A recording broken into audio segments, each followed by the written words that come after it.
Унгарија е првата земја од Европската унија која ја одобри руската вакцина против коронавирусот Спутник В.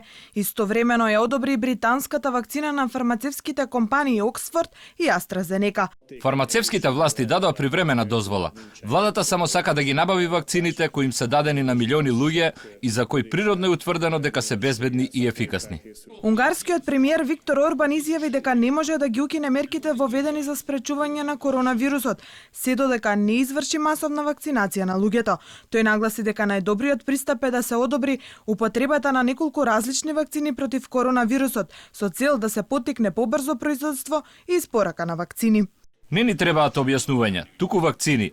Се надевам дека министерот за надворешни работи на Унгарија, Петер Сијарто, кој денес е во Москва за да преговара за вакцините, ќе обезбеди договор за набавка на руската вакцина Спутник В. Според него, кога здравствените работници, старите лица и оние кои работат во првите редови ќе ја примат вакцината, може да започнат разговори за олеснување на мерките. Од почетокот на кампањата за вакцинација на крајот на декември, Унгарија доби околу 330.000 дози на вакцините на BioNTech, Pfizer и Moderna, кои сега се одобрени во Европската унија. Унгарија нарача и 1 милион дози од кинеската вакцина на Sinopharm и сега се очекува одобрување од унгарските инспектори кои се во моментов во Пекинг. Во Унгарија од почетокот на пандемијата од вирусот починаа 11.700 луѓе.